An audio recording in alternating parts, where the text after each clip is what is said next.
Estamos muy satisfechos con el resultado en toda la provincia porque hemos ganado por casi 8 puntos y por primera vez desde el año 2001 ganamos una elección legislativa en la ciudad de Córdoba. Desde el año 2001 que no ganamos una elección a diputado nacional en la ciudad capital.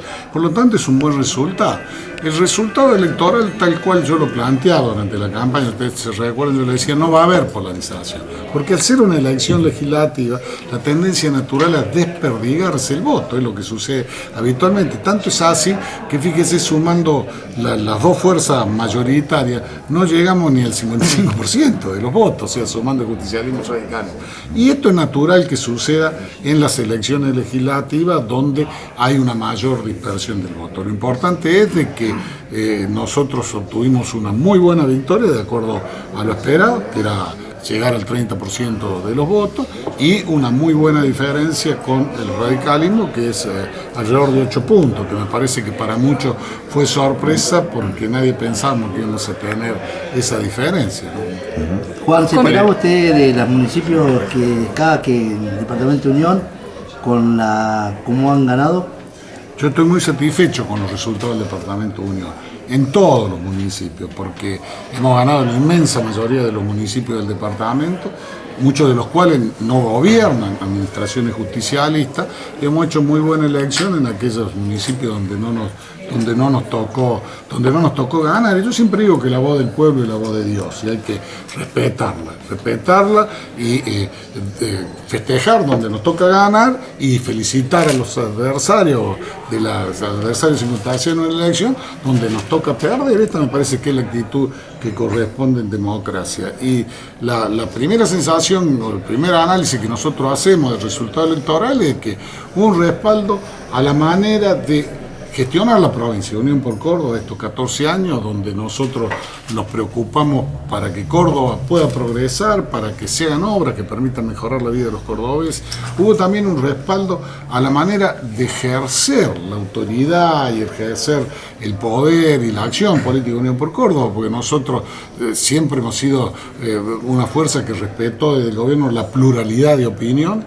Siempre pensamos que pensar distinto es bueno, porque el pensar distinto es lo que hace progresar a una sociedad, y el que piensa distinto no es un anticordobés o un antiargentino para nosotros, sino que es otro cordobés y otro argentino con el cual tenemos un hogar y un destino en común y con el cual tenemos que acordar para hacer progresar la provincia y la patria. También nuestra característica ha sido respetar a rajatabla la libertad de prensa. Para nosotros es fundamental que haya libertad de prensa porque es uno de los pilares sobre los cuales se asienta el funcionamiento de la democracia.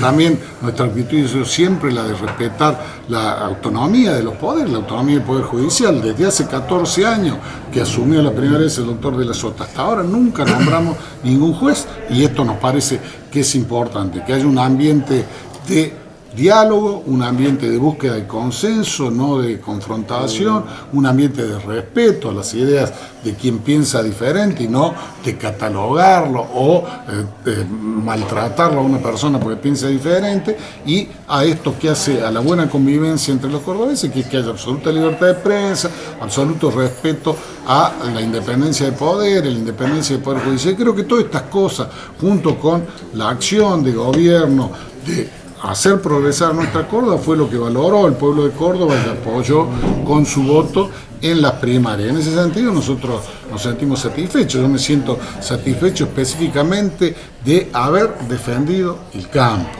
de haber defendido esta zona de Pampa Gringa, porque el único gobierno peronista que en el 2008 se plantó para defender el campo fue el gobierno de Unión por Córdoba. Y eso nos costó represalia. Y lo dije también en aquella oportunidad de que íbamos a ganar la pulseada y la represalia que nos tocó sufrir a los cordobeses, que tampoco nos enviaban los fondos de la caja de jubilación. Y después que perdió el kirchnerismo, se vino a negociar, se vino a reconocer la deuda. Y fíjense que dije que ahora va a pasar lo mismo, y está pasando lo mismo. Ya la barbaridad que es el impuesto a la ganancia, que más que un impuesto a la ganancia se ha transformado en un impuesto al trabajo y en un impuesto al salario, digamos, después que perdió, corrigieron algo. no corrigieron como corresponde, ¿no? Y si después quieren, a ver, les comento por qué, pero algo corrigieron, es porque perdió el kirchnerismo. Lo mismo pasó con las asignaciones familiares, que también es otra barbaridad, que todos los trabajadores aporten, y no todos algo corrigieron, digamos. Y yo creo que ahora cuando vuelvan a perder en octubre, si el pueblo de Córdoba nos sigue acompañando con su voto, vamos a conseguir que nos paguen lo que nos den de la caja. Y nosotros vamos a seguir con esta actitud, defensa de la provincia y la defensa del campo, porque es una vergüenza que la presidenta ahora haya llamado a un diálogo a la fuerza productiva e ignore el campo. Nosotros no podemos permitir que en Córdoba se ignore el campo, que es la base de nuestro progreso a lo largo de la historia de Córdoba. De allí nuestra actitud de defensa permanente del campo, y reitero, en el 2008 nos plantamos, sufrimos represalias, pero Córdoba se supo sobreponer y Córdoba, cuando el kirchnerismo perdió, recuperó lo que era ellos. Lo mismo pasa en el 2002. Y los productores agropecuarios pueden tener la absoluta certeza de que Unión por Córdoba los va a defender a rajatabla como lo defendimos hasta ahora. Schiaretti, una lectura a nivel nacional, para muchos después de estas pasos se ha entrado ya en la etapa del post-kirchnerismo. ¿Cómo lo ve usted? Incluso también estas elecciones dicen que ya empiezan a perfilar candidatos para el 2015 para las presidenciales. Entre ellos, bueno, Massa, ¿de la Sota también? Bien, en primer lugar creo que el resultado electoral para el kirchnerismo fue muy malo, porque si la elección del 2009, que había sido malo, ellos sacaron más del 30% de los votos en todo el país, ahora sacaron poco más del 26%, o sea, y todo indica de que el ciclo histórico del kirchnerismo está agotado. Y esto se tiene que ratificar en las elecciones de octubre. Si el pueblo argentino vuelve a ratificar con su voto este resultado que se dio en la primaria, evidentemente significa que definitivamente el ciclo histórico está agotado del kirchnerismo. Esto no significa que uno quiera que a la presidenta le vaya mal o que la presidenta tropiece. Lo que queremos es que la presidenta reflexione y escuche la voz del pueblo, que es la voz de Dios, y tome las medidas adecuadas para poder terminar bien su mandato y para que después en el 2015 los argentinos podamos elegir nuevas autoridades en el orden nacional. Pero me parece que esto es lo que surge como primera lectura del resultado nacional. Creo que indudablemente es muy temprano para hablar de quiénes pueden ser candidatos a presidente dentro del justicialismo en el 2015, porque creo que todavía falta para el 2015. Pero si la pregunta es ¿cómo queda posicionado el doctor de la Sota en esto? Queda bien posicionado, esta es la realidad, porque, digamos, Córdoba es una de las provincias, de las pocas provincias que el justicialismo gobierna desde hace mucho tiempo y que gana por cerca de 8 puntos. Otras provincias hermanas, donde no voy a hacer nombre, porque nunca me gusta hablar de colegas gobernadores, pero donde también el justicialismo desde hace tiempo el gobierno ha habido algo, han ganado por muy poco. Entonces, indudablemente, esto lo deja bien posicionado para el futuro en el orden nacional al doctor de la Sota. Pero reitero, este es un tema que no se discute ahora, no se discutió en la PASO, ni se discute ahora en octubre. Es un tema que se verá más adelante. Y con respecto a lo que vaya a hacer el doctor de la Sota, yo lo he dicho en numerosas oportunidades, si él en el momento oportuno, que no será este año, será más adelante, resuelve ser candidato al presidente, no solo yo, sino todo el peronismo de Córdoba, lo vamos a acompañar. Pero es algo que, reitero, no se discute ahora, es algo que se verá más adelante. Pero esta es la lectura objetiva, yo diría, en el orden nacional de lo que sucedió en las elecciones, que indudablemente indican el poco resultado del kirchnerismo de que su ciclo histórico está agotado, y por esto se debe ratificar para que así sea en octubre, que todos queremos que la presidenta le vaya bien, no que le vaya mal, que esperamos que reflexione, que comience a dialogar, que lo llame a nuestro gobernador, que le ha pedido reuniones en numerosas oportunidades a dialogar. Esperamos que después que pierda, vamos a recuperar también el Córdoba, como ya pasó en el 2009 y lo decíamos en la campaña, e indudablemente se verá más adelante cómo se eligen los posibles candidatos. Schiaretti, ¿cuál es el análisis que hace Unión por Córdoba, precisamente lo que decía recién, acerca de este golpe de timón que ha dado con relación al tema del impuesto a las ganancias? Que no hay, es un parche hecho a los apurados, improvisados. Porque el impuesto a las ganancias tiene un problema básicamente. Que la tabla que dice quiénes tienen que pagar impuestos a las ganancias es una tabla que está desde el año 2000, con los salarios que había en el año 2000. Y los salarios en inflación del 2000 hasta ahora se multiplicaron por 8 veces.